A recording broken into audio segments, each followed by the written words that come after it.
Sign it. I've been waiting for this moment for a long, long time. He chose me long before you even realized you'd already lost. You have no idea what you just did, do you?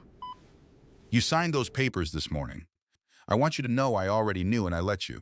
Nora said it to the window of her office on the 14th floor, to the slice of Midtown Manhattan visible between two taller buildings, to no one in particular, because the only person she would have said it to was the person who had sent the envelope by courier rather than delivering it himself. The courier had arrived at 11:47. She had been in the middle of presenting a drainage reconfiguration plan to the Hargrove Estates property manager, a meticulous man named Gerald, who had opinions about gravel. She had excused herself, stepped into the hallway with the envelope, read the cover letter standing up, read it again, folded it carefully along its original crease, and returned to the conference room to finish the presentation. Gerald had gotten his gravel specifications. Nora had gotten confirmation of something she had suspected for 6 weeks and had been telling herself with considerable effort that she was wrong about. She was not wrong about it. The paper itself was standard. Her name, his name, the ground's irreconcilable differences, a phrase so deliberately neutral it managed to be insulting, and Daniel's signature on the last page, clean and certain, the signature of a man who had made a decision and was not going to revisit it. She had looked at it for a long time. She had noticed that he had used his good pen, the Mont Blanc he kept in the center drawer of his desk at home, and she had felt, very briefly, the specific cruelty of that detail that he had gone to the trouble of using the good pen for this, before she folded the paper and put it back in the envelope and went to her desk and worked until 6:30 in the evening without speaking to anyone who was not directly related to a client project. At 6:30, she locked her office, took the elevator to the parking garage, and drove north. The drive to her father's Connecticut estate took 2 hours on a good day, and closer to 3 on a Thursday evening in late October, when the highway narrowed its ambitions along with its lanes and everyone in the greater metropolitan area appeared to have decided simultaneously to be somewhere else. Nora drove with the radio off. She had discovered years ago that she thought more clearly without music, that music had a way of organizing her emotions before she had finished deciding what she actually felt, and tonight she needed to arrive at her father's house having decided what she felt without any assistance from a playlist. What she felt, she determined somewhere around New Haven, was not grief. It was something quieter and more durable than grief, something closer to the recognition of a long-held suspicion finally confirmed. She and Daniel had been deteriorating for the better part of a year, and she had watched it happening with a kind of helpless precision, the way you watch a hairline crack in a wall and think, I should probably have someone look at that, knowing that you will not, knowing that the wall will eventually say the rest for you. The crack had been there before she could name it. It had widened through the winter when Daniel began staying at the office past midnight and coming home with the particular courtesy of a man who has already withdrawn emotionally and is compensating with manners. It had widened further through the spring when Nora had tried only once, which she now acknowledged was the most damning thing, that she had tried only once to have the conversation, and Daniel had listened with his full attention and his absolute absence and said, I think you're right that we should think about this more, and they had not spoken of it again. She had let the silence win. She knew why. She also knew, turning off the highway onto the 2-lane road that led eventually to her father's property, that she was not going to be able to explain the why to anyone, including herself, without explaining the rest of it, the part she never explained to anyone. The Hale estate sat at the end of a gravel drive that her father had deliberately kept ungated. Raymond Hale did not like gates. He said they were a statement of fear dressed up as security, and he had never been afraid of anyone who would bother approaching him through a quarter-mile of Connecticut darkness. The house itself was a 1920s colonial with genuine period details and a kitchen that Raymond had renovated in 9,998 and refused to touch since, on the grounds that it worked. Lights were on in the dining room and the study. A second car was parked beside her father's, a dark green Volvo she recognized as belonging to Elliot Crane, her father's attorney, who came to dinner periodically, and whom Nora had always accepted as a fixture of Raymond's life without examining that fixture too closely. She sat in her car for a moment before going inside. Through the dining room window, she could see 3 people at the table. Her father, silver-haired and still broad across the shoulders despite being 71, sitting in his usual chair at the head, her Aunt Margaret, who had her mother's coloring and her father's opinions, and who wore a silk blouse even to informal family dinners because she said it kept her honest, and Elliot Crane, 73, who looked like a man who had spent 50 years reading documents in good light and had become, as a result, very precise and very quiet. She got out of the car. Raymond looked up when she came through the front door, and his expression did something she could not immediately classify, a tightening around the eyes that was not quite surprise, not quite relief. He stood. Nora. He crossed the dining room and put both arms around her, and she let herself be held for a moment in the particular way that only her father's arms had ever felt, not warm exactly. Her father was not a warm man in the conventional sense, but certain. Solid. Like something load-bearing. "We have enough dinner," he said. "I'm not hungry." "Sit down anyway," she sat. Margaret poured her a glass of wine without asking. Elliot Crane nodded at her with the measured courtesy of a man who had seen many things and was professionally committed to reacting to none of them. The table had the remnants of a roast chicken and some kind of grain salad that had gone cold. "Daniel filed," she said. Raymond set down his fork. "When?" "This morning. Couriered to my office." She paused. He used the good pen. Margaret made a sound that was not quite a word. "Have you spoken to him?" Raymond asked. "No. He didn't call." Raymond was quiet for a moment. He picked up his fork and set it down again. "Have you spoken to a lawyer?" It was, Nora thought, a strange first question. Not "how are you," not "what do you need," not the usual parental scaffolding. "Have you spoken to a lawyer?" She filed this away without commenting on it. "Not yet. I only got the papers 7 hours ago." "You should call someone tomorrow. Not the firm you use for the practice of family attorney. I can have Elliot make a recommendation." Elliot, at the mention of his name, nodded in the way he always nodded, as if agreeing to something he had already anticipated. "I'm fine," Nora said. "I didn't say you weren't," said Raymond. Margaret, who had the social instincts of a woman who had navigated 64 years of other people's silences, changed the subject in the clean, surgical way she had, and the dinner continued. They talked about a film Margaret had seen, about a water damage issue in the estate's East Wing, about a former student of Raymond's who had published something in an economics journal that Raymond found almost interesting. Nora ate the grain salad because it was in front of her. She drank one glass of wine and then another. At 9:15, Elliot Crane's phone buzzed. He glanced at it, excused himself, and went into the hallway. Raymond watched him go, and then said, very quietly, in the direction of the table rather than at anyone in particular, "It's moving faster than I expected." Margaret looked at him. Raymond looked at his wine. Nora looked at Raymond, and Raymond, registering that she was looking at him, lifted his eyes and said, "I only mean the legal process. These things move quickly once the papers are filed." She believed him. She also noted, in the part of her mind that had been trained by a lifetime of watching Raymond Hale operate in the world, that he had answered a question she had not asked. Elliot came back. The conversation resumed. Nora told herself she was reading things into a tired old man's dinner table comment, and she was mostly successful.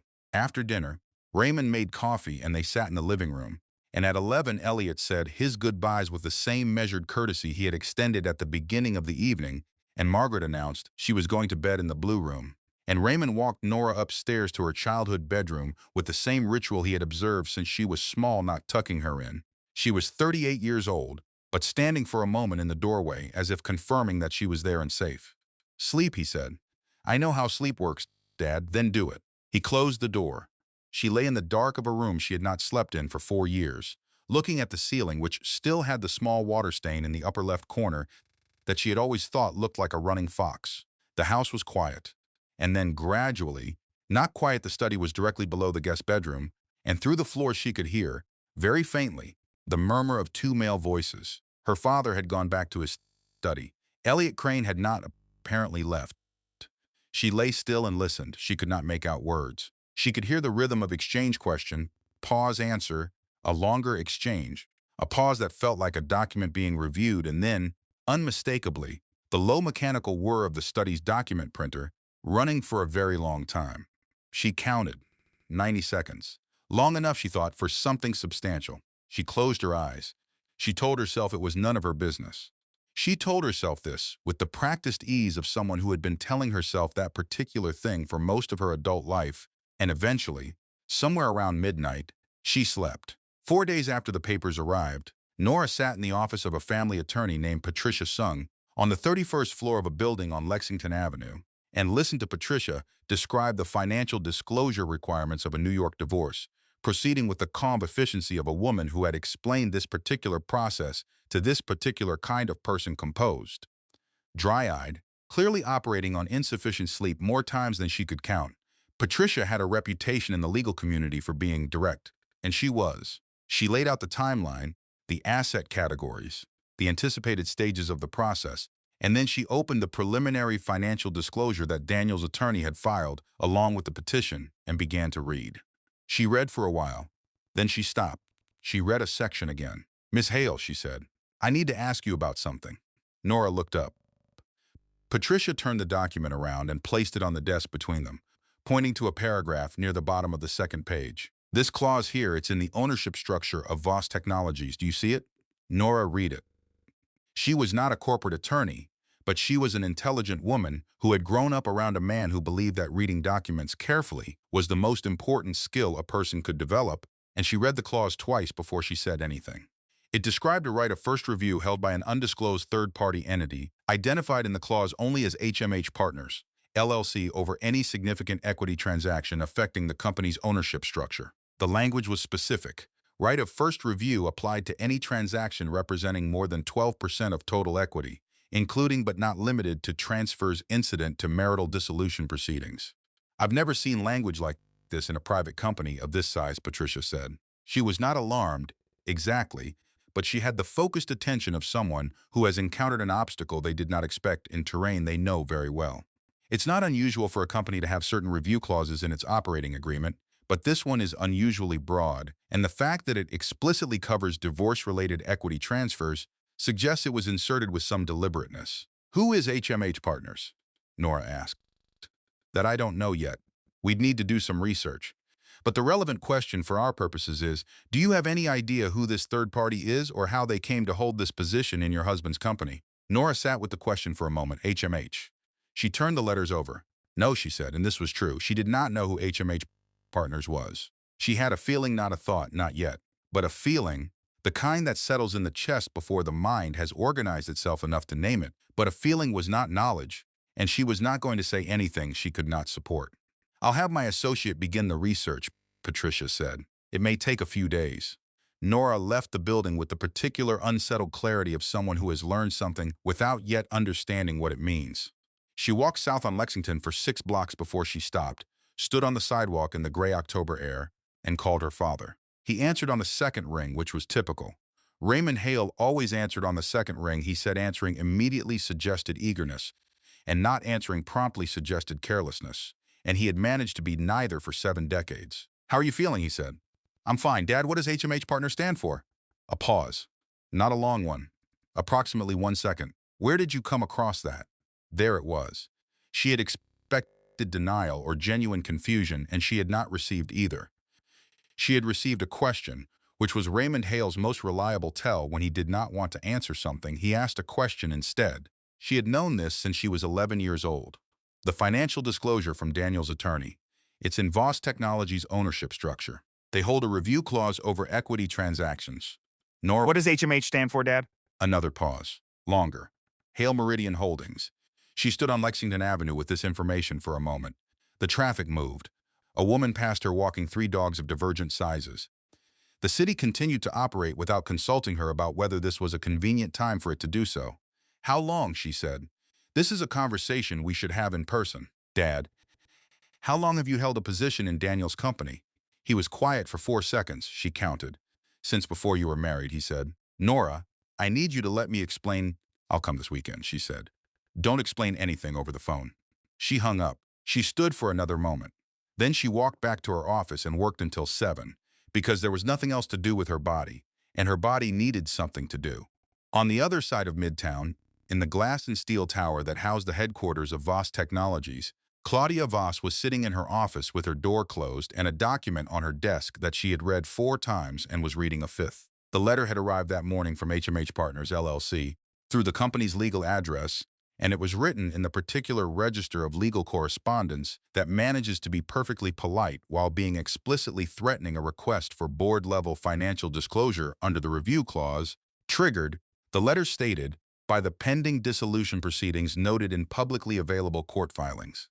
The letter requested a response within 14 business days. Claudia was 53 years old and had been managing Voss Technologies operations for 27 of them, since she was 26 and her brother was 22, and they were operating out of a rented office in Hoboken with 3 employees and a licensing agreement for technology that she now understood significantly better than she had at the time. Daniel had not been entirely straightforward with her about obtaining. She had never asked too many questions about the licensing agreement. She had told herself this was efficiency. She had occasionally suspected it was something else. She called Daniel into her office. Daniel Voss at 44 was still visibly the younger sibling, not in appearance. He had aged well and was a tall man with a precise kind of handsomeness, but in the particular way he entered a room when Claudia summoned him, which was the way of a person who has never entirely resolved the power dynamic of his childhood. He sat down. She slid the letter across the desk. He read it. His expression did not change much. It rarely did. Daniel's emotional life happened mostly below the surface, which had been one of the things that first drew Nora to him. She had confused depth with reserve, and one of the things that had eventually made her feel, in the last year of their marriage, that she was talking to someone through a pane of very clean glass. HMH Partners, he said. Who are they? I don't know yet. She paused. But they hold 12.4% of the company, which puts them in majority position with the original founding stake. She let that land. Someone structured this carefully, Daniel. This isn't a passive investment. He looked at the letter again. He looked at Claudia. It's probably a legal technicality. A hedge fund that bought into one of the earlier funding rounds and nobody tracked the paperwork correctly. That's not what this letter suggests. What do you want to do? I want to know who they are, Claudia said. And I want to know before they make any move. She stood. I'll handle the research. I'll let you know what I find. In the meantime, don't discuss this with anyone, including your attorneys. Daniel nodded. He folded the letter, which was not his to fold, and handed it back and left. Claudia sat back down and opened her laptop. She was a methodical woman. She began where methodical people began, with what was publicly available, and worked inward from there. HMH Partners LLC was registered in Delaware, which told her very little because everything was registered in Delaware. It listed a registered agent in Wilmington, which was a firm that served as registered agent for approximately 14,000 entities, which told her that whoever had set this up had set it up to not be found quickly. She called a contact at a forensic accounting firm she had used twice before. She gave him the name and the registered agent and the clause language and asked him to work backward. How fast, he said. Now, she said.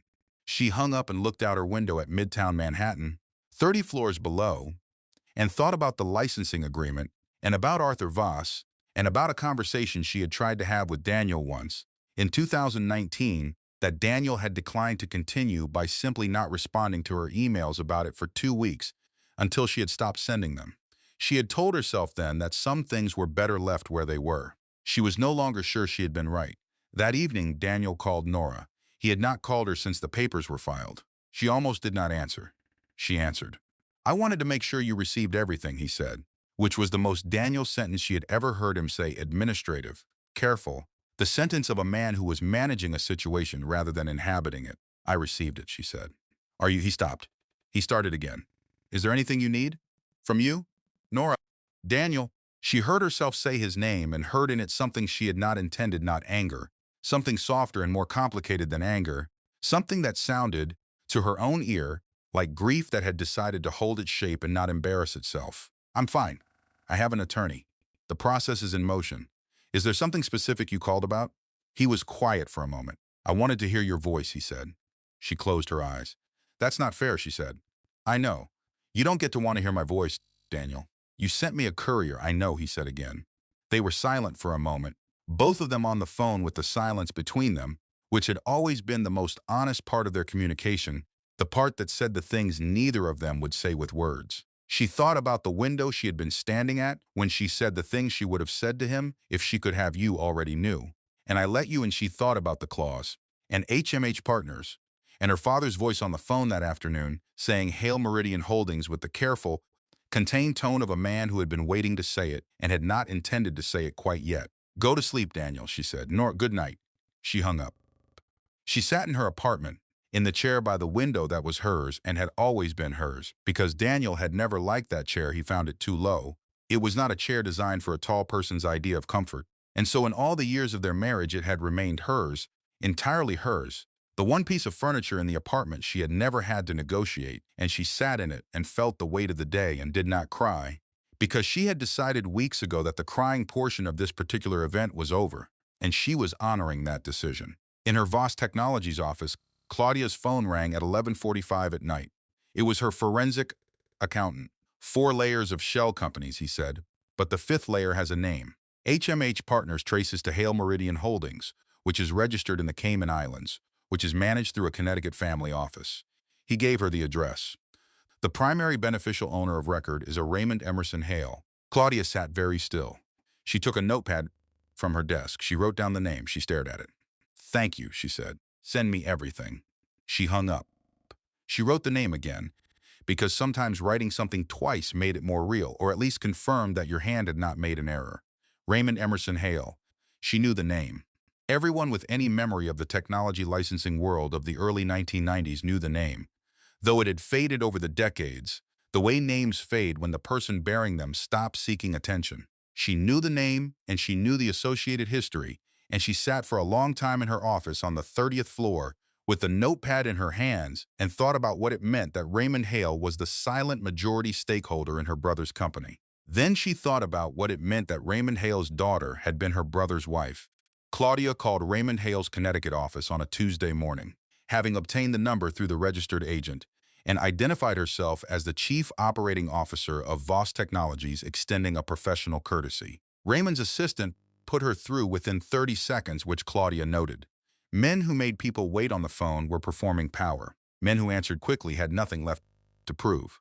"Ms. Voss," Raymond said. His voice was exactly what she had expected from a man who had spent 40 years in lecture halls and private offices, measured, pleasant, the voice of someone who had learned to control the temperature of a room through tone alone. "Mr. Hale," she said, "I think we both know why I'm calling. I believe I have a sense of it, yes. I'd like to understand your intentions with respect to the company." "I'm sure you would." She waited. He did not continue. She said, "The review clause has been triggered. That entitles your entity to financial disclosure, not to operational involvement." "That's correct," Raymond said. "For now." She felt the phrase settle in her chest like a stone dropped into still water. "Is there something specific you're looking to accomplish, Mr. Hale? Because if there's a conversation to be had about your position in the company, I'd prefer to have it directly rather than through legal instruments." "I appreciate directness," Raymond said. "Though in my experience, directness is most valuable when both parties are in a position to be direct." He paused. "I don't believe we're there yet, Ms. Voss, but I want you to know that I appreciate the call. Please give my regards to your brother." He hung up. Claudia sat with a dead line in her hand for a moment. Then she hung up too. She felt unusually for her, something close to fear, not of Raymond specifically, but of the shape of what she was looking at, which was a situation that had been arranged more carefully than she had imagined, by someone who had clearly been arranging it for a very long time, and which she could not find a lever to move in her favor. She did not have many experiences of this kind. She did not enjoy the ones she had. She called the company's lead outside counsel. She described the situation carefully and completely. The attorney said, "I need to look at the original operating agreement." She said, "I know." He said, "Give me 48 hours. She said, "You have 24. She hung up and began thinking about what other moves were available to her, and she identified one that she could execute immediately, and that would have the secondary benefit of putting Nora Hale in a room with her brother, where Claudia would have the opportunity to watch them interact and understand what, if anything, was left between them that might affect her strategy. The misfiled board resolution had been sitting in the company's administrative records for 3 weeks. It was a routine document, a ratification of a vendor contract amendment that had been incorrectly categorized during a transition to a new document management system, and Nora's name had been attached to it during a period when she had technically been a named party in certain company records as a result of Daniel's estate planning. In normal circumstances, it required no action. Claudia elevated it. Her assistant called Nora's attorney's office and explained that the document required Nora's signature on a release form, a formal correction required by their records management protocol, and that as the matter was time-sensitive, they would be grateful if Ms. Hale could come to the office at her earliest convenience. It was, Claudia knew, thin. But thin worked when the other person did not know they were being managed. Nora arrived on a Wednesday afternoon. She came alone, which Claudia had counted on. Nora Hale was the kind of woman who refused assistance on principle, which made her predictable in certain useful ways. The assistant brought her to the 42nd floor and showed her to the smaller conference room, not the main one, because the main boardroom had too many windows, and Claudia wanted this to feel contained, businesslike, nothing more. A release form was waiting. Claudia appeared after 15 minutes, apologized for the delay with precise calibration, and explained the situation in 3 sentences. Nora signed the form. She was about to stand when Daniel walked in. Claudia watched her brother's face and Nora's face in the same instant, the way you watch two objects approaching each other, and she saw that neither of them had been told the other would be there. She had not told either of them. She said, "I'll give you two a moment," and left the room before either of them could object. In the hallway, she stood with her back to the wall and let 14 minutes pass. She checked her phone. She listened, through the closed door, to the quality of the silence, which changed several times there was speaking, and then a different kind of speaking, and then a silence that had a different texture from the first one. After 14 minutes, the door opened and Nora came out. Her face was composed. Her color was slightly higher than it had been on the way in. She said thank you for the release form, in a tone that made clear she had understood exactly what the release form was about, and walked to the elevator. Claudia watched her go and thought, she knows something. Not everything, but something. She was right. Inside the elevator, descending toward the lobby, Nora stood with the pressed-together stillness of someone managing something large in a small space, and thought about the 12 minutes she had just spent alone with her husband, with Daniel. She corrected herself. With the man who had sent her a courier and used the good pen, and she thought about what he had said, which had been halting and incomplete and, at points, unbearably honest. He had said, "I don't want this to be ugly." She had read it as an opening. She had said, "Then maybe we should talk before the attorneys do all the talking." He had looked at her, really looked at her, the way he sometimes did in the middle of the night when he thought she was sleeping, a look she had caught 100 times and never called attention to, a look that made her think that somewhere inside all that glass there was a person who was terrified of what he felt, and he had said, "Next week. We can talk next week." She had walked out of the building believing, for approximately 4 minutes, that something might still be salvageable. The elevator doors opened onto the lobby. She crossed to the exit and waited for the revolving door and stepped through it and stood on the sidewalk, and that was when a junior associate, exiting the building behind her and recognizing her from some previous company event, held the door and said, pleasantly and without any sense that he was saying something significant, "Ms. Hale, nice to see you. Are you in for the advisory restructuring?" "No," she said. "Just some paperwork." "The ownership stuff has been complicated since the restructure," he said, in the easy way of someone making conversation while scanning for a cab. "My first week I had to re-index about 400 documents from before the stakeholder change. Early 2022, everything shifted. She stopped walking. Early 2022, she and Daniel had gotten engaged in March of 2022. The wedding had been in October of 2022. The stakeholder change," she said. "The silent majority thing.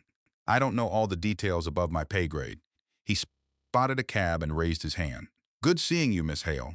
He was gone before she could say anything else. She stood on the sidewalk outside her almost ex-husband's company on a Wednesday afternoon in late October, and felt the shape of everything rearrange itself slightly. Like furniture moved in a dark room, she couldn't see the new configuration, but she could feel that something had been moved. That evening, her phone rang. "Margaret." "How are you holding up, sweetheart?" Margaret said. She had a voice built for comfort, warm and slightly husky, like someone who had been reading aloud for decades. "I'm fine, Margaret. Have you been eating?"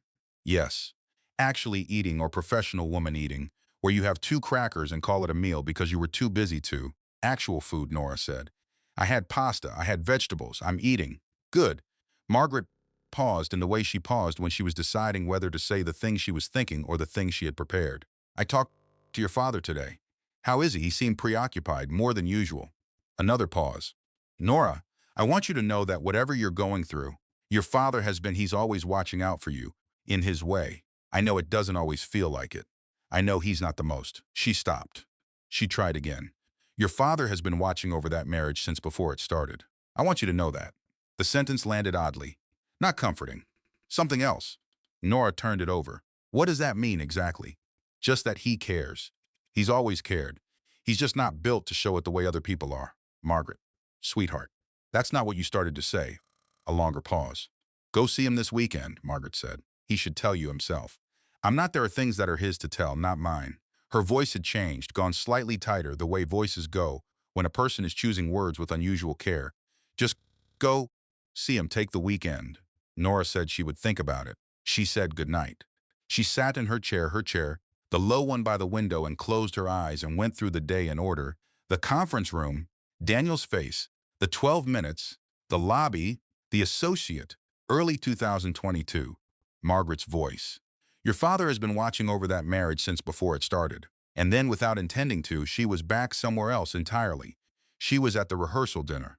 October 15th, 2022, a restaurant in the West Village that Daniel had chosen because it had a private room with exposed brick that Nora had said she liked.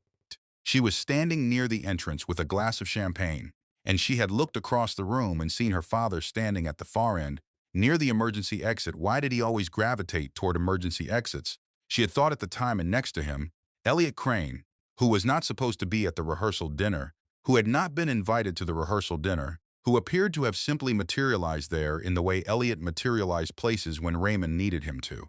And her father had been watching Daniel, who was at the center of the room giving a very good toast, and Raymond had been smiling. Not the smile she knew, the dry, affectionate one, but something else, something quieter and more complex. A smile she had not been able to read at the time and had stored without examining. She could see it now. It was the smile of someone watching a plan proceed according to expectations. She opened her eyes. She picked up her keys. She drove to Connecticut at midnight, without calling first, and was on the highway for 45 minutes before the call came through. It came through on her car's display, Raymond Hale, and she almost didn't answer it. And then she did, because it was not Raymond calling. It was a woman's voice, controlled and professional. Miss Hale, I'm calling from Middlesex Hospital in Middletown, Connecticut. Your father was brought in this evening. He's stable, but I need to let you know. Nora pressed the accelerator. She arrived at the hospital at 1:40 in the morning. Margaret was in the waiting area outside the cardiac care unit, in her silk blouse from the day before. She had apparently been at the estate when it happened, and she stood when Nora came through the doors and said, with the controlled precision of someone who has been holding themselves together for several hours and is very relieved to no longer be doing it alone, he's stable. He's awake. They're monitoring him overnight. The cardiologist says it's significant but not catastrophic. She put her hands on both of Nora's arms and held her at arm's length and looked at her and said, he's going to be all right. Can I see him? They said immediate family can go in briefly. I told them you were coming. Nora went in. Raymond Hale looked smaller in a hospital bed than he did anywhere else, which was true of everyone, but was particularly disorienting with him. He was a man whose physical presence had always seemed to her to slightly exceed his actual dimensions, to take up more space than his body strictly required, and to see him reduced to the standard scale of a patient in a hospital gown, with leads on his chest and an IV in the back of his hand, was to experience a small, vertiginous recalibration of something she had always taken as fixed. He was awake. His eyes were clear. He looked at her and said nothing for a moment, just looked at her, and she thought she saw in the way you see things at 1:40 in the morning, when you have driven an hour and a half on no sleep, and your marriage is dissolving, and your father is in a hospital bed, something that might have been relief, and something that might have been the particular guilt of a person who has been expecting a conversation and has now been interrupted before it could happen. Sit down, Nora, he said. She sat. I'm fine, he said. I know, Margaret told me. I intend to be very irritating about this for a long time. I know, she looked at his hands folded on the blanket. Dad, I know, he said. I came because I was already coming. I was on the highway when the hospital called. He looked at her. Why were you coming? She thought about lying. She'd always been bad at lying to Raymond, not because he would catch her, he probably would. He had an unnerving accuracy about dishonesty, but because she had never found a way to do it that didn't make her feel smaller than she already felt. Margaret called me. She said I should come. She said there were things you should tell me yourself. Raymond closed his eyes briefly, the way he did when he was managing an internal response that he did not intend to display. Margaret, he said in a tone that contained several decades of complicated sibling history. I also know, Nora said, that HMH stands for Hale Meridian Holdings. You told me that. And I know that someone changed the ownership structure of Voss Technologies in early 2022. A junior associate told me that by accident in a lobby, which I'm fairly sure was not part of anyone's plan. Raymond looked at her. He was quiet for a moment. Go to the house, he said. I need you to get my insurance documents, the red folder in the study. If I need a procedure, Elliot will need the policy number. She recognized what this was. He was sending her to the house because he had run out of time to manage the order of revelations, because the cardiac episode had moved things faster than expected. She heard, in her memory, the echo of those words from the dinner table 3 weeks ago. And because the alternative was to explain everything from a hospital bed at 2 in the morning, which was, for Raymond Hale, an unacceptable venue for a conversation of this significance. He was telling her to go and find it herself. She went. The estate was 40 minutes from the hospital. She let herself in with the key she had carried since she was 16. The house was dark and quiet and smelled like the particular combination of old books and something slightly floral that had been her entire sense of home for the first 18 years of her life. She went to the study. The red insurance folder was in the first drawer, where it had always been, clearly labeled, because Raymond Hale was an organized man. She took it. She stood in the study for a moment, looking at the room, the bookshelves, the desk, the printer that had been running at midnight 3 weeks ago, and then she looked at the desk drawers. The third drawer from the top had a lock. She had never noticed this lock before, or had noticed it and not registered it, the way you fail to notice things about familiar rooms, because familiarity is a kind of not looking. Tonight she noticed it. She stood and looked at it for a long moment. On the key ring attached to Raymond's emergency medical card, he had given it to Margaret for the hospital intake, and Margaret had pressed it into Nora's hand, saying, "He'll need his cards when they discharge him." There were 4 keys: house, car, filing cabinet in the estate office, and a 4th smaller key that Nora had never seen Raymond use. She stood with the keys in her hand. She thought about what she was about to do. She thought about it honestly, without pretending to herself that she was doing something other than making a deliberate choice to look at something her father had locked away. She thought about Margaret's voice. There are things that are his to tell. She thought about the printer running for 90 seconds at midnight. She thought about early 2022. She put the small key in the lock. She turned it. She opened the drawer. Inside the drawer was a single manila folder, thick, the kind of folder that holds a significant quantity of paper without complaint. The tab label was handwritten in her father's precise script. It said Voss. She took the folder to the desk chair and sat down and opened it. The first document was the acquisition agreement. Hale Meridian Holdings, LLC, as purchaser, acquiring a 12.4% stake in Voss Technologies through a series of secondary market transactions conducted between April and October of 2021. The document was 47 pages. She read enough to understand its structure and then looked at the date on the execution page, October 14, 2021. She and Daniel had gotten engaged on March 23, 2022. She held the document and did the arithmetic, slowly, the way you do arithmetic, when the numbers are trying to tell you something you are not entirely ready to hear. 18 months before the wedding, before the engagement, before the proposal, before Daniel had knelt in the kitchen of the apartment with the ring, she had not expected a sapphire, not a diamond, because she had mentioned once that she found diamonds obvious, and Daniel had remembered, and she had thought at the time that this was evidence of a man who paid attention before all of it. Her father had already owned 12% of Daniel Boss's company. She put the acquisition agreement down and took the next document. It was older. The paper was different, slightly yellowed at the edges, the font a product of a different decade's word processors. The header read, "In the matter of Hale Meridian Technologies, Inc., a dissolution filing dated 1993. She read it. She read it again. She followed the legal language through its procedural thicket until she found what it was describing in plain terms. A junior partner in Raymond's original technology licensing venture had, in the course of a business dispute, transferred the company's core intellectual property to a newly formed entity without the other partner's knowledge or consent. The junior partner's name was listed on the filing, Arthur E. Voss. She set the document down. She took the next document, the settlement agreement 1997, Raymond Hale, plaintiff. The estate of Arthur Voss. Defendant Arthur Voss had died during the proceedings. She read, a work-related illness settlement amount redacted, but a notation in Raymond's handwriting in the margin, 11 cents on the dollar. Case closed, IP irrecoverable. Below that, in smaller writing, in blue pen that was slightly different from the pencil of the other notation added later, she thought, years later, his son is 22. Watch what he does with it. She sat for a very long time. The last document was a letter, 1 page handwritten on the plain note paper Raymond had always used. At the top, a date 2 years ago. At the top of the text, in her father's deliberate script, for Nora, when she is ready. She read it. It began, "By the time you read this, I hope you understand why I never told you." It went on, in her father's characteristic voice, precise, without sentimentality, but carrying in every sentence the weight of something he had been building toward for 30 years to explain. Arthur Voss's theft, the litigation, the settlement, the decision to walk away rather than pursue a dead man's estate, because there was a 22-year-old son who had nothing to do with his father's choices, and Raymond had not wanted to destroy a young man's beginning for the sake of his own wounded pride. The years of watching. The discovery that Daniel Voss had built his company on the same intellectual property, repackaged, modernized, but traceable to Raymond's work, which had been taken. The acquisition of the stake in 2021. Not as revenge, the letter was clear and repeated and emphatic on this point, but as recovery. Not to punish Daniel, not to punish anyone, to take back, through legal means, the position that had been taken from him. And then, and this was the part of the letter that made her set it down and breathe for a moment, before picking it up again, and then Daniel had proposed to Nora, and Raymond had made a choice that the letter described with the only full admission of moral complexity she had ever seen from her father in writing. I chose to let it proceed. I told myself that Daniel's guilt was not his own, and I still believe this.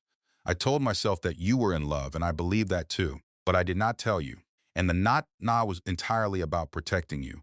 Part of it was that I was not ready to release what I had built to get here. I am telling you this now because I owe you the truth more than I owe myself the justification. She read the last line twice. Then she put the folder down and called Elliot Crane. He answered on the first ring, which told her he had been waiting. Elliot, she said. The folder in the third drawer. Yes, he said. I need you to explain the parts that the documents don't explain. He explained them. They talked for 43 minutes. Nora in her father's study, with the folder on the desk in front of her, and Elliot somewhere she didn't know where. She didn't ask, speaking in the precise, careful voice of a man who had been holding a significant body of information for a very long time, and was relieved, she thought, to be putting it down. He confirmed the acquisition, the IP history, the legal strategy. He explained the power of attorney provision, which Raymond had included in his estate planning 8 months ago, which granted Nora authority over Hale Meridian Holdings' operational decisions in the event of his incapacitation. He explained that a cardiac episode, depending on severity and the cardiologist's certification, would likely qualify. What does that mean specifically, she said. What can I actually do? You can call a board meeting at Voss Technologies, Elliot said, as the representative of the majority stakeholder. You can request full financial disclosure. You can vote the position. She looked at the window of the study, which was dark, the Connecticut trees invisible beyond it, the night completely black. What does calling that board meeting accomplish? It depends on what you bring to it, Elliot said. Raymond's position gives you access to certain records that would make the IP provenance very difficult to sustain a defense against. The acquisition clause also, as it happens, includes a right of renegotiation under specific triggering conditions, one of which is the discovery of material misrepresentation in the original operating agreement. She understood. The company had been built on a foundation that was not Daniel's to build on, or rather, that had been Daniel's father's theft, which had become Daniel's inheritance without Daniel necessarily knowing what the inheritance contained. The legal position was complex. The personal position was almost unbearably so. Do you think he knew, she said? Daniel. About his father. Elliot was quiet for a moment. No, he said, I don't. She sat with this.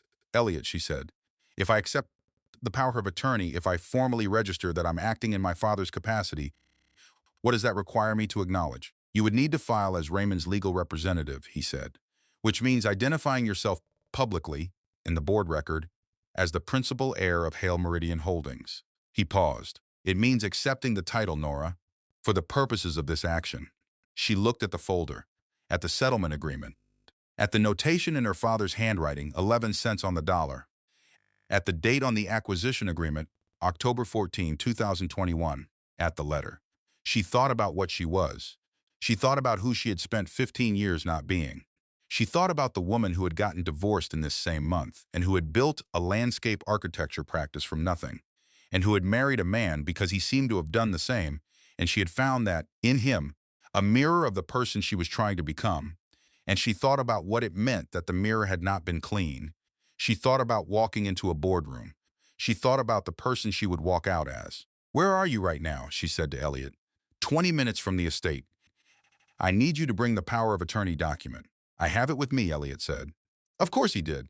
Of course Raymond had told him she would find the folder. Of course Raymond had been planning for this contingency, had been planning for it the way he planned for everything with documents, with preparation, with the structural enforcement of his love, because he could not express it any other way. She did not know whether to be furious or grateful. She found both, and the two things sat together inside her chest in a way that was uncomfortable, and also, she thought, probably the beginning of something honest. Come now, she said.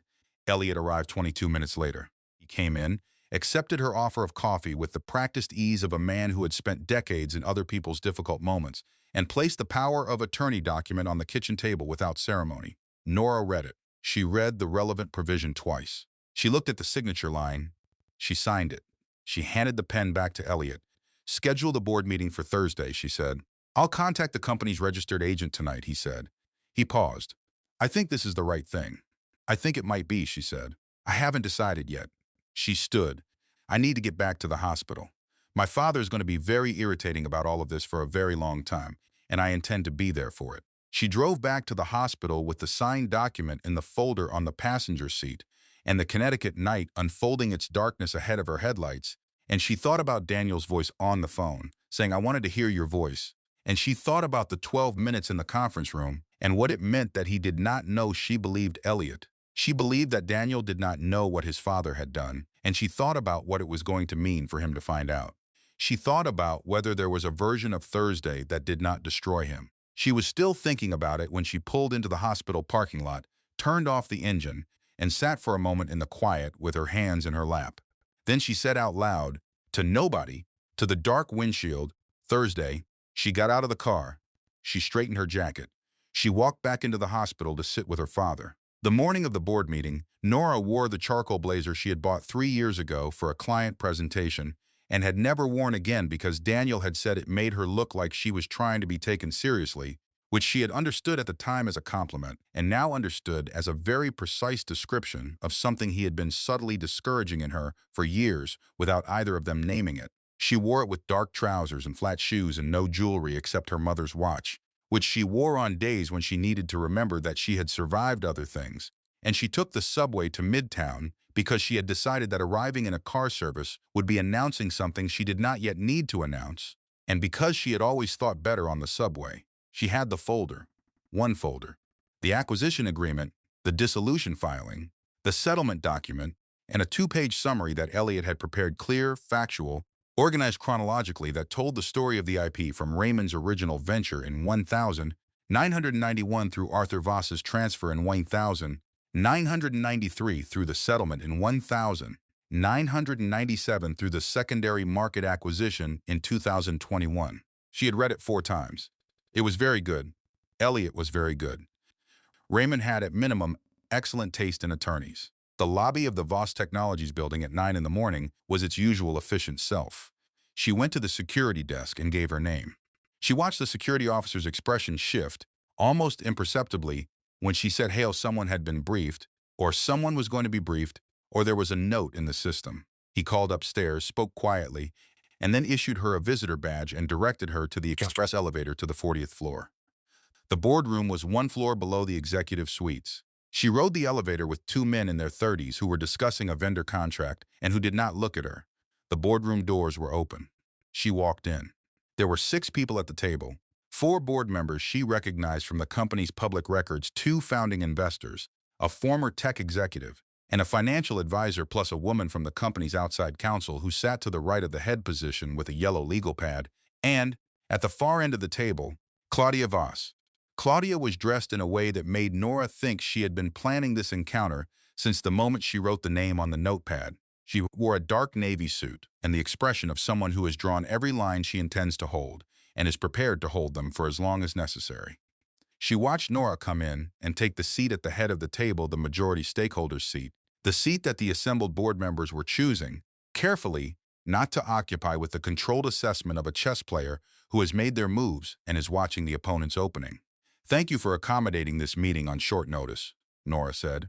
"We didn't have a great deal of choice," said one of the founding investors, a man named Brewster, who had the blunt directness of someone who had put a great deal of money into things and was accustomed to answers. "That's fair," Nora said. "I'll try to make this efficient." She placed the folder on the table and opened it. "My name is Nora Hale. I'm acting as the authorized representative of Hale Meridian Holdings, LLC, which holds the majority stakeholder position in Voss Technologies. My authorization is on file with Elliot Crane's office and with the company's registered agent as of yesterday." "We're aware," said outside counsel, making a note. "What I'd like to do this morning," Nora continued, "is to provide the board with some historical context that I believe is material to the company's current operational and legal position." She removed the dissolution filing and placed it in the center of the table. This is a 1,993 dissolution filing for Hale Meridian Technologies, Inc., Raymond Hale's original technology licensing venture. I'd like to walk you through it. Claudia leaned forward very slightly. Her voice was precise and controlled. With respect, Ms. Hale, this board meeting was called under the review clause to discuss financial disclosure. A 30-year-old dissolution filing is not within the scope of that. The review clause, Nora said calmly, also includes a right of renegotiation under conditions of material misrepresentation in the original operating agreement. She removed the settlement document and placed it beside the dissolution filing. The IP at the core of Voss Technologies' first 3 product lines was transferred from Hale Meridian Technologies in 1993 by a junior partner named Arthur Voss. The transfer was conducted without the other partner's consent. It was litigated and settled in 1997. She looked at the board members and then at Claudia. This information is documented. The provenance is traceable. I have a 2-page summary prepared by legal counsel, which I'm going to pass around the table. She distributed the summary. The room was very quiet.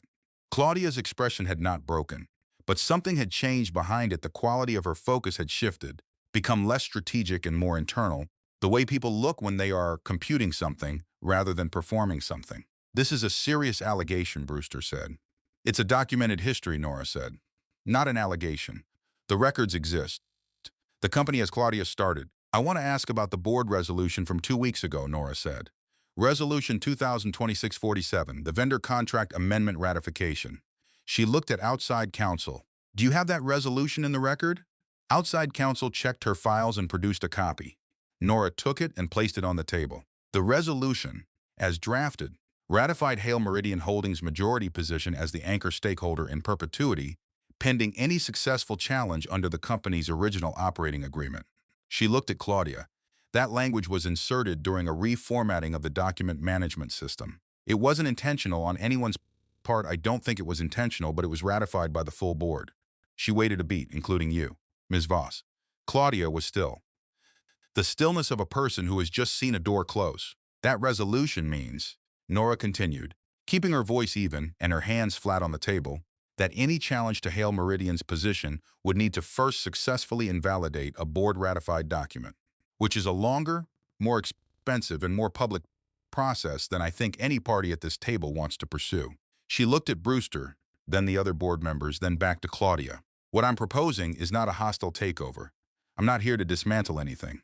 I'm here because my father spent 30 years building a legal position to recover something that was taken from him, and I am now in the position entirely by circumstance of representing that recovery. What happens with the company's IP provenance is a matter for independent arbitration, which I'm prepared to initiate through proper channels, quietly, with both parties represented. And the alternative to arbitration? Said Brewster, who had the instincts of an investor, which meant he always looked for the alternative. A more public conversation, Nora said simply. Claudia stood. She had waited long enough. She had let the room arrive at its conclusion, and she had watched her own strategic mistake sit in the center of the table in the form of Resolution 2026-47, and she had not collapsed immediately, which Nora had not expected her to, because Claudia Voss was not a woman who collapsed. This is a coordinated action designed to leverage a marital dissolution proceeding for commercial gain, she said. What you're describing, the alleged IP transfer, the 30-year history, none of this has been adjudicated. You're presenting one side of a complex historical transaction as if it's established fact. I'm presenting documents, Nora said. You're welcome to have your attorneys review them. I intend to. Claudia's voice had gone to its coldest register, and I intend to share with the press a very clear narrative about the Hale family strategy of inserting itself into this company through a personal relationship that was designed from the beginning to Claudia. Nora's voice was quiet, not loud, not forceful, just quiet in a way that stopped the room. Your brother didn't know. I know you believe he did, or you're afraid he did, but he didn't. I know this because I know Daniel, and the story you're about to tell the press implicates your brother in a theft his father committed when Daniel was 19 years old and had nothing to do with it. She paused. Think carefully about who that story hurts. Claudia was still. The boardroom was quiet with the particular quality of a room in which everyone present is waiting to see what a person is going to do next, and the person does not yet know. Independent arbitration, Nora said, conducted privately, with full cooperation from both sides. That is what I'm proposing. Claudia looked at the resolution on the table. She looked at the dissolution filing. She looked at the summary. She sat down. She said, after a long moment, "I'll need to consult with my attorneys." "Of course," Nora said, "and I'll need to speak with Daniel before anything is finalized." "I would expect nothing less," Nora said. The meeting concluded 25 minutes later. Nora shook hands with the board members and the outside counsel and, at the end, with Claudia, who took her hand with the precise courtesy of a woman who is not ready to concede, but is smart enough to understand when a position has shifted. She walked to the elevator. She wrote it down alone. In the lobby, she crossed to the exit and stopped before the revolving door and breathed for a moment, quietly, in the way you breathe after something large has been completed. She pushed through the door into the morning. Raymond had been moved from the cardiac care unit to a private room on the 3rd floor by the time Nora arrived at the hospital that evening. He was sitting up slightly against the pillows, still with the leads on his chest but without the IV, and he was reading. He had, according to the nurse, asked Margaret to bring him a book from the estate, and Margaret had brought him 3 because Margaret could not bring one of anything. The nurse said he had been asking when his daughter was coming, which the nurse clearly found touching and which Nora found, in equal measure, touching and infuriating. She came in. She sat in the chair beside the bed. Raymond set down the book. For a moment, neither of them said anything. "The board meeting was this morning," she said. "I know. Elliot briefed you. This afternoon, yes." He looked at her with the careful attention he had always given her when something was happening that he could not manage the outcome of, a look of genuine focus without the usual underlying architecture of strategy. "How are you? I called the board meeting using a power of attorney I signed in your kitchen at 3 in the morning because my father was in a hospital bed after a cardiac episode." She kept her voice level. "How do you think I am?" Raymond was quiet. "I read the folder," she said. "I know. I read the letter."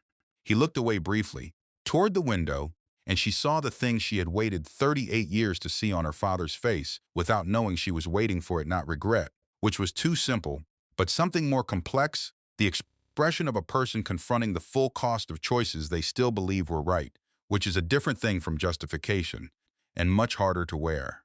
"The letter was supposed to arrive when I was ready," he said. "Under better circumstances. Dad, I know. I need to tell you something, and I need you to hear it without explaining."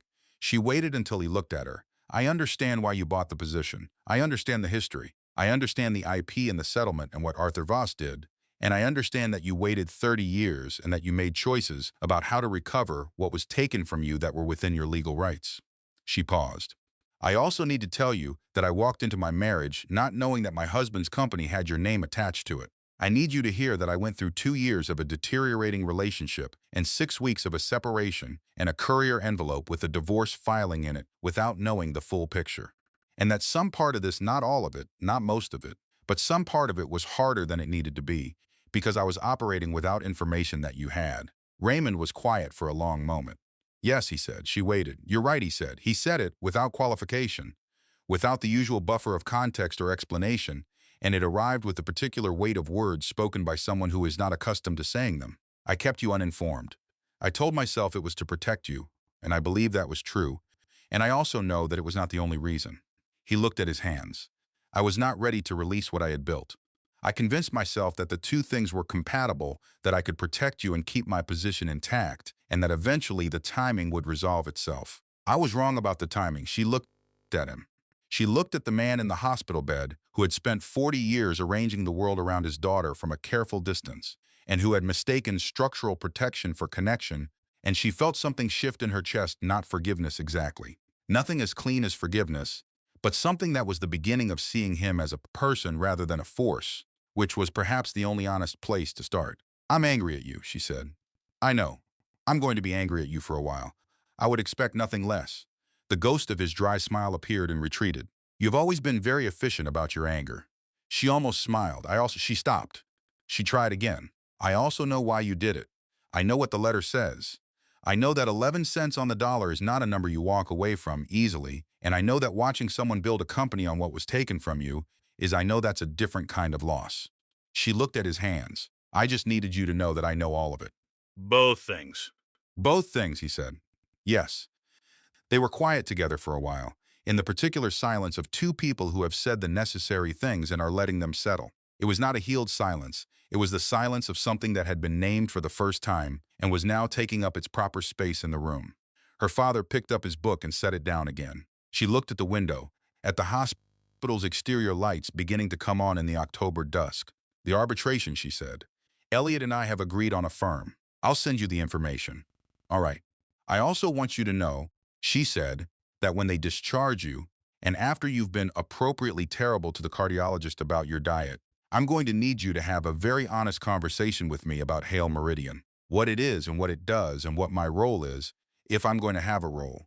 Because I am not going to run something I don't understand, and I am not going to be a name on a document without understanding what the document means. Raymond looked at her for a long moment with an expression she had not seen before or had not recognized before, something that was quiet and full, and that she thought later must have been the closest he had ever come to showing her what he felt without a filter. All right, he said.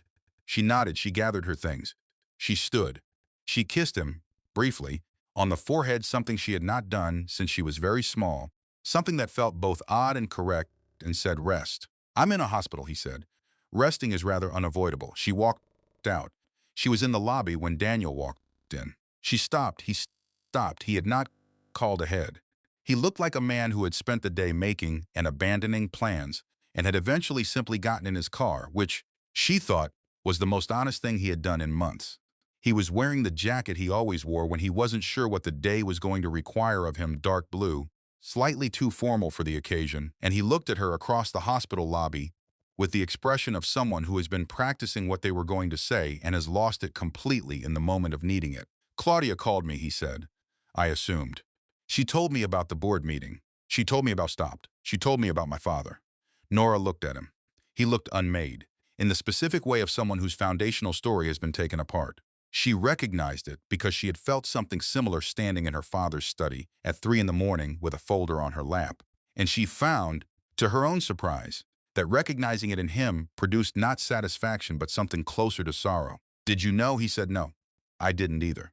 He said it with the urgency of someone who needs to be believed, and she thought she had never heard that urgency in his voice before, that he had spent their entire marriage keeping urgency behind the glass, and here it was, finally, on this side of it. "I need you to know that. Whatever my father did, I didn't know." "I know you didn't," she said. He looked at her. "How do you know that?" "Because I know you, Daniel. I still know you." She let this land. "You're an honest person in most of the things that matter and a coward in the ones that don't. You didn't know about the IP because if you had known, you would have had to make a decision about it, and making that kind of decision would have required looking directly at something uncomfortable, and you are very skilled at not doing that." He absorbed this. He didn't flinch from it, which she noted. The absence of flinching was new. "I want to understand it," he said. "All of it. What my father did and what your father did and what—" He stopped. He tried again. "I want to understand what the marriage was, Nora.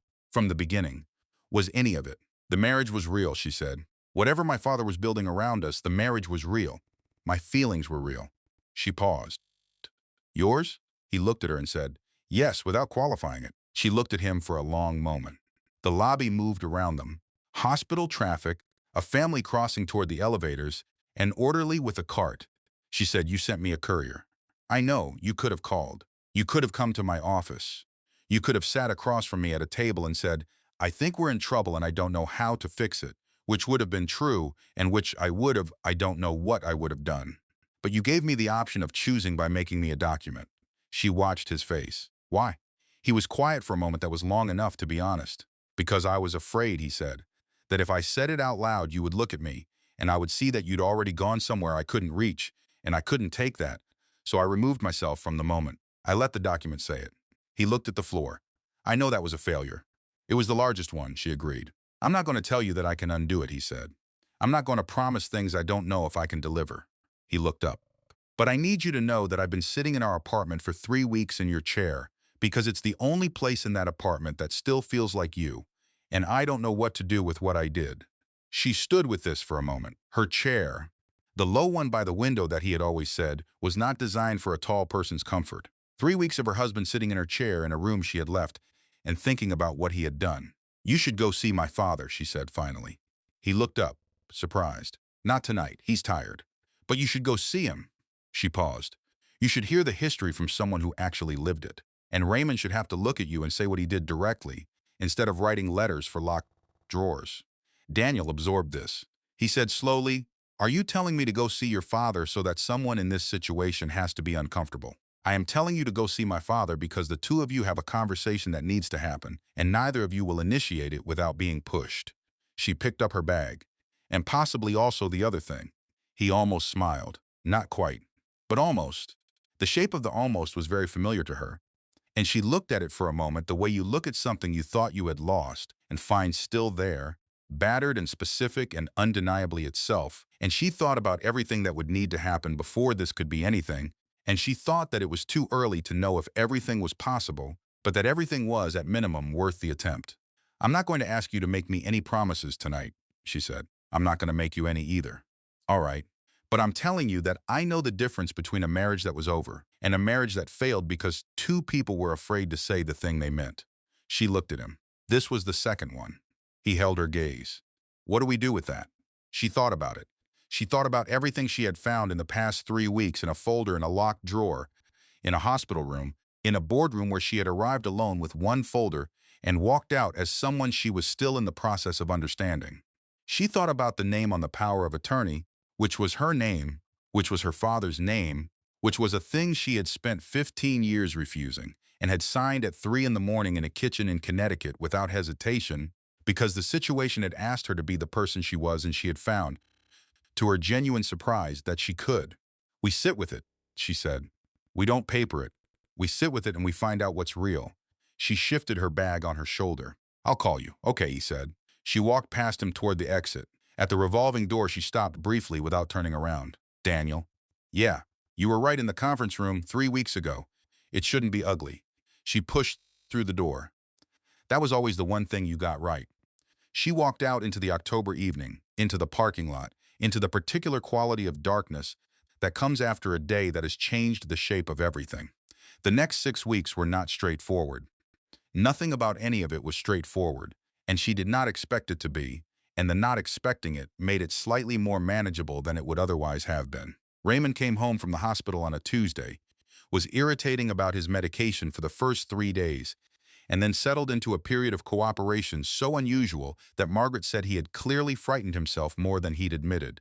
Nora drove out on weekends. They really talked, over the kitchen table and over the files and over the long history of Hale Meridian, which was larger and more complex and more interesting than she had anticipated, which she tried not to let Raymond see her thinking because she did not want to give him the satisfaction before she was ready to. They were finding a language.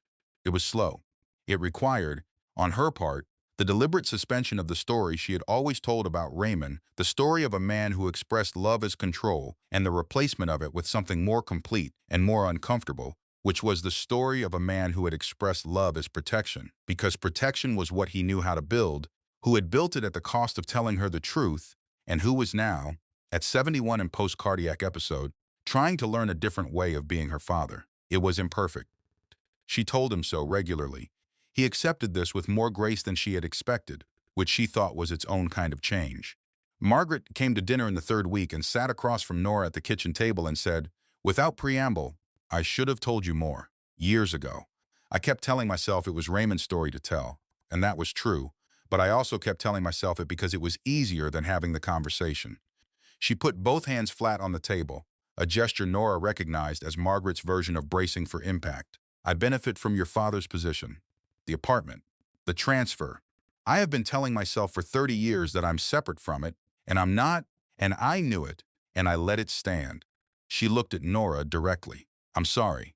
Nora looked at her aunt, at the person who had been her most consistent adult presence growing up, the one who called on her birthday first, who drove to see her college exhibitions, who appeared at difficult moments with wine and the kind of practical help that didn't ask you to name what was wrong before it had been handled. She thought about how easy it would be to assign Margaret to the category of betrayal and how false that assignment would be, because Margaret's omission had been complicated and self-serving and also genuinely motivated by love, and the 3 things had coexisted in her aunt for 3 decades without Margaret fully seeing them, and seeing them now was costing her something real. I know, Nora said.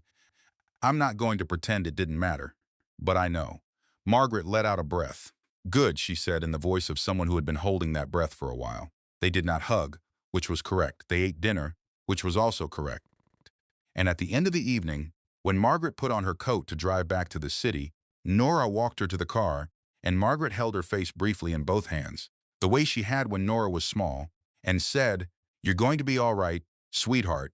And Nora said, "I know," and meant it. The arbitration process began in November, quiet as promised. The firm was skilled and discreet. The IP provenance took 3 weeks to establish fully, which was faster than Nora had expected. And Claudia's attorneys were professional about the documentation once the board resolution had closed the available avenues of resistance. The outcome was a restructured licensing arrangement. Hale Meridian Holdings would hold a formal royalty position on the company's foundational IP, applied prospectively, with a settlement for the historical period that was significantly more than 11 cents on the dollar. Daniel was briefed by his attorneys. He read the documents. He called Nora afterward and said, "I don't know how to feel about my father right now." "You don't have to know yet," she said. "It doesn't have to resolve quickly." "Did you feel that way?" "About yours?" She thought about it. "I felt it and didn't feel it at the same time for a while, and then slowly it became more one thing than the other." "Which direction?" "Toward understanding him," she said. "Not excusing him, understanding." She paused. "It's a different country, but it's survivable." He was quiet for a moment. "He came to see me, your father." She had not known this. "When?" "Last week. He called my assistant, which I thought was very Raymond about the whole thing. He came to the office. He sat down." Daniel paused. "He told me about my father, about 1993 and what he did and what the settlement was. He told me all of it." Another pause. "And then he said, and this is the part I've been thinking about since he said, your father made a choice that I could not recover from without 30 years. I am not asking you to recover from it on a different timeline." Nora sat with this for a moment. "That sounds like him." He also said, and I'm quoting directly because I wrote it down, "My daughter deserves someone who says the thing he means before it becomes a document. I hope you're working on that." She heard through the phone the slight shift in his voice that meant he was not quite composed. "I told him I was." "Are you?" "I'm trying." He said it simply, without flourish. "I'm trying to be better at that. I don't know if I'm succeeding, but I'm not pretending the problem isn't there, which I think that's different." "It is different," she said. They had coffee the following week. Not dinner, not a significant location, a coffee shop on the west side that was neutral ground and had good light. They sat for 2 hours and talked about things that mattered and some things that didn't. And twice she said something that made him laugh, and twice he said something that made her think. And at the end of it, he walked her to the subway and stood on the sidewalk in the November cold and said, "Can we do this again?" She said yes, and meant it. They did it again and again. The process of rebuilding something out of what had been damaged, and it was not rebuilding exactly. It was something more careful and more honest than rebuilding, because rebuilding implied returning to what was before, and neither of them wanted what was before. What was before had been beautiful and insufficient, and built on two people looking at each other through glass, was slow and required regular failure and the willingness to keep going after failing, which they were both practicing with variable success. The papers were withdrawn on a Tuesday in December, by mutual agreement, with a formal request filed through both attorneys. Patricia Sung handled Nora's side with the same efficiency she had applied to everything, and said only, "I'll admit that's not where I expected this to go." And Nora said, "Neither did I," and it was true, and also it wasn't. She had not known in October that this was where it would go, but she had known in her chair by the window, in her father's study at 3 in the morning, in the boardroom with one folder, that she was not a woman who made decisions based on what was simpler. She was Raymond Hale's daughter, and she was her own person, and she had spent 15 years believing those two things were in opposition, and would probably spend a long time still understanding how they fit together. But they did fit. That was the thing she had not expected to find, that the inheritance was not a weight she had to carry or a weapon she had to refuse. It was a fact about herself, one among many, no more defining than the landscape architecture practice she had built from a single client referral, or the low chair by the window that had always been hers, or the way she drove with the radio off when she needed to think.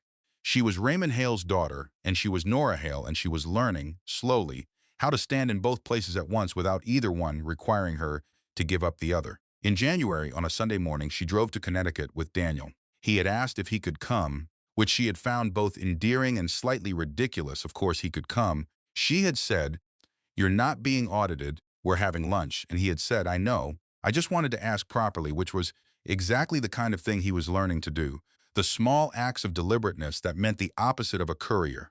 They sat at the kitchen table with Raymond and Margaret and Elliot Crane, who materialized as he always did, And there was a roast chicken and the cold grain salad that Margaret made, and that always went cold before anyone remembered to eat it. And the conversation was careful and then easier, and then, at one point, genuinely funny Raymond made a dry observation about arbitration attorneys that made Daniel laugh unexpectedly.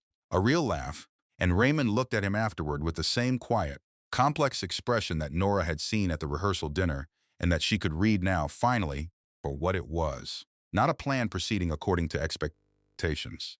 Just her father watching someone he had decided to hope for. After lunch, Raymond asked Daniel if he wanted to see the estate's east wing, where the water damage was being repaired, a question so banal that it was obviously not really about the water damage. Daniel said yes. They went. Nora and Margaret sat in the kitchen with the last of the coffee and did not talk about what was happening in the east wing, because it was not theirs to observe. "He's trying," Margaret said finally. "I know," said Nora. "Which one?" Nora looked at her aunt. She thought about it.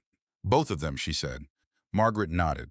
She refilled Nora's coffee, which was a thing Margaret did instead of the several other things she might have said, and Nora accepted the coffee and looked out the kitchen window at the Connecticut winter, at the bare trees and the gray-white sky and the gravel drive that Raymond had never gated, because he had never been afraid of anyone willing to approach through a quarter-mile of darkness. She thought about what it meant to hold the thing she was holding, the company, the history, the landscape practice she was restructuring rather than abandoning, the man in the other room who was still learning to say what he meant, the father who was still learning that love could be told rather than just arranged. She thought about what her life looked like from the outside and what it looked like from the inside, and how different those two things had always been, and how much narrower the gap had become. She was not finished. There was no version of this that arrived at finished. The arbitration would take another several months. The work with Raymond would take years. The work with Daniel, if it continued to be work worth doing, would require exactly the amount of time it required, and she had decided to stop calculating it. But she was not the woman who had stood at a 14th floor window in October, saying something to nobody about papers she had already known were coming. She was Raymond Hale's daughter, and she was figuring out what that meant, and she was still entirely herself. That she had decided was enough to start with. Out the window, she heard the distant sound of her father and her husband talking. She couldn't make out words, only the rhythm of exchange, question and answer in a longer exchange, the same rhythm she had heard through the floor of her childhood bedroom at midnight, which had frightened her then, which did not frighten her now. She listened to it, her hands around her coffee cup, until Margaret said something about the grain salad going cold again, and Nora said she'd eat it cold. It was fine. She had always eaten it cold. And Margaret said, "You've always been impossible." And Nora said, "I know." And they sat together in the winter kitchen and waited for the men to come back from wherever men went when they were trying to become honest with each other. They came back 20 minutes later. Daniel's color was slightly higher than it had been. Raymond was carrying a book, which he set on the kitchen counter without comment. He refilled his own coffee. He sat down. He looked at the table and he looked at Nora and he said, in the tone of someone completing a sentence he had started 30 years ago, "The grain salad has gone cold." "It always does," she said. He nodded. He picked up his fork. They ate.